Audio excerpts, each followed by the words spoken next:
Hey nerdies, it's Kathleen. I'm here, and I decided it was way too nice outside to film this video inside today. It's nice and chilly and the leaves are starting to change.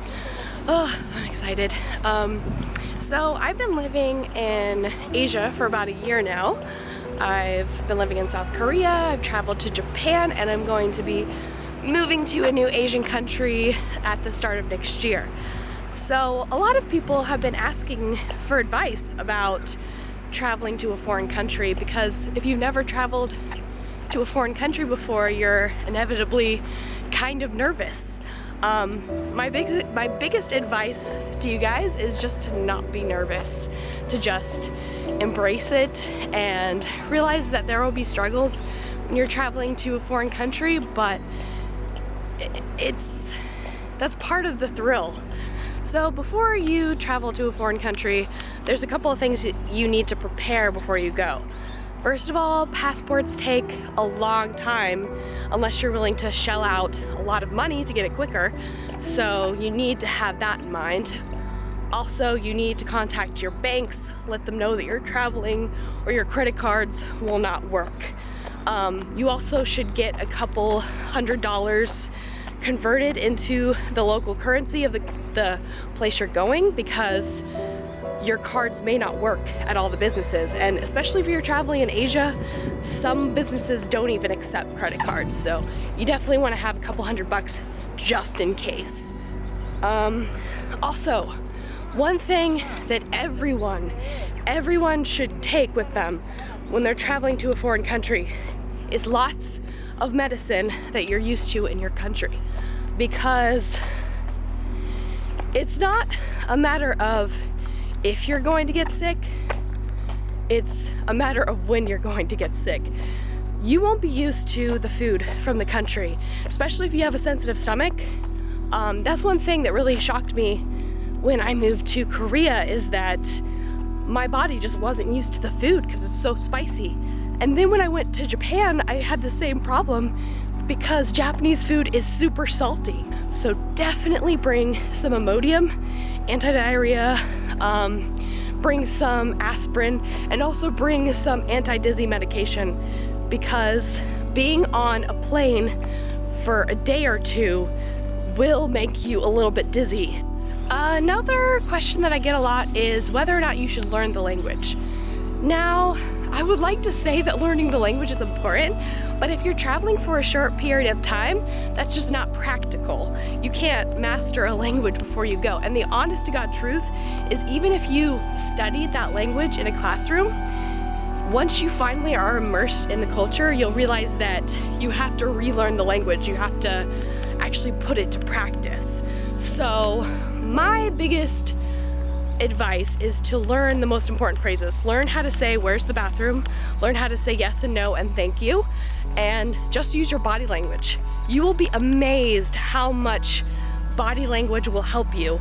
And if you're traveling to South Korea, everyone here knows English, and that's why most foreigners don't even bother to learn Korean, which is kind of sad. Like, I would like to learn more Korean, but a lot of times I end up just speaking in English to people because most people know English here. So also, if you're watching this video, I hate to sound ethnocentric and I don't want to sound that way, but like, you know English, and that's gonna get you really far. I'm saying this from experience. When I went to Japan, the Koreans and Japanese people were all speaking to each other in English. The Japanese people didn't know Korean, the Koreans didn't know Japanese, but they both know English. And you'll see that in a lot of cultures, like people from other countries that don't speak other languages, they'll speak their second language, and English is often their second language. So if you know English, which you probably do from watching this video, go ahead and go to any of the information centers from tourist heavy areas, and you will probably find someone that speaks English. When you get to the airport, you will find someone that speaks English at the airport. So if you have any questions about where your hotel is, or, you know, fun things to see or do, go to those tourist heavy areas, find information centers, and just start speaking in English to people, because it'll get you far. Now, another thing that people are really afraid of is getting lost. You will get lost. Let me just say that right now. It's not a matter of if you're going to get lost, you will get lost. And when it happens, just embrace it. I actually like getting lost because it's when I get lost that I find the most exciting restaurants and places to visit. And I just have the best experiences when I'm lost. Don't let yourself get so stuck in the plan of your vacation that you don't allow yourself to explore. And sometimes the most unplanned events of your adventure are the most exciting ones. Speaking of getting lost, I don't know where the fuck I am right now. Oh my god, look, the leaves are already starting to change. Ah! So my next bit of advice is going to be a lifesaver for you, especially if you're afraid of getting lost. As soon as you get to the airport, get a prepaid phone or portable Wi-Fi. So in Japan and Korea, we are super technologically advanced and we have portable Wi-Fi that you can take anywhere with you. This was like a new concept for me. I was so excited about this. Like, you can just get a little Wi-Fi to take with you everywhere and you will never get lost because you can just look everything up as you go. This was a lifesaver for me in Japan. That's how I found everywhere I went. And plus, Google Maps in Japan is way better than Korea. Korea, like, is just not Google Maps friendly at all, so that's a huge problem. But yeah, so as soon as you get to the airport, just ask the information desk, hey, where is the portable Wi-Fi? Then get portable Wi-Fi for your whole time. I think it cost me like $60 for my entire trip to Japan, my 5-day trip, but it was worth it. If you want to save a couple bucks, don't get it, but I would highly recommend that you get it. Next is stay at a hostel. If you want to save a couple of bucks and meet some people, staying at a hostel is a great way to do it.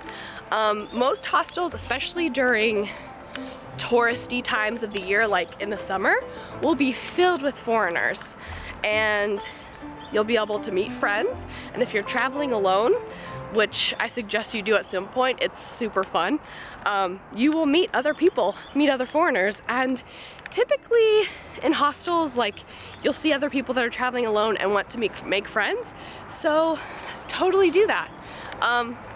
Get out of your comfort zone. Learn to sleep next to a snoring stranger. It's a great, charming experience. I mean, if you want to live it up and stay in a fancy hotel, you can do that, but I'm not about that life. Also, there's an app called Meetup, and this is how I met a lot of my friends, especially a lot of my like LGBT friends, is I did meetups. You just basically look up things that you're interested in and you try to meet other people in the area that are interested in the same things. So that's a good way to meet some other foreigners or some people that even just want to practice English in the country that you're visiting. Like, you might find some language exchanges where you can pick up a little bit of the native language and someone can practice with you. Don't be afraid to just like hang out with people that you can't communicate with. One of the best nights of my life in Korea was, I think it was like my second month. I was at a bar with one of my friends and I noticed that these guys had an entire bottle of tequila, and I just, without even thinking it, I was like, oh my god. And every Korean understands that phrase, so they just started laughing at me. They noticed that I was like really surprised that they had this whole bottle of tequila. So then they just poured shots for me and my friend, and they didn't understand a word of English, and my Korean was really bad. I was trying to communicate with them, but I didn't know shit. And it was so much fun. I realized that one guy, the only phrase he knew was "I love you." That's the only thing he knew how to say in English. I I did shots of tequila with someone I couldn't communicate with at all, and it was so much fun. So don't be afraid to do that. Don't be afraid to like have some fun times and do shots with people you don't understand. So I found a Japanese style udon place, and I've been eating here almost every day. This is a problem. Okay, udon. Mandu. This is udon and Korean style fried vegetables. So if you have a place that you've always wanted to visit, start saving up now, or get a teaching job like I did. They paid for my plane ticket here. I never would have had the money to come to South Korea. Don't be afraid, you know, and don't be afraid to be an idiot. Like, I stick out like a sore thumb in Korea. People always stare at me, especially right now because I'm recording myself and there's tons of people looking at me. Just don't let your dreams be dreams. Just do it, like Shia LaBeouf said. Just make your dreams happen, and know that there's gonna be tough times, especially if you stay in a country long term. You'll have a lot of difficulties, but despite all the difficulties I've gone through here, and y'all know I've been through some crazy stuff here, totally worth it. Totally worth it. My life is so much more exciting than it would have been in America. Like, what would I be doing in America right now? I'd be probably working minimum wage jobs with my bachelor's degree, not making any money. So this country's given me a lot of awesome opportunities, got to meet some cool people, and eat some delicious food, and get fat on rice cakes. So just do it. Just do it. I should go. Hey nerdies, it's Kathleen. I'm here, and today I am in Busan.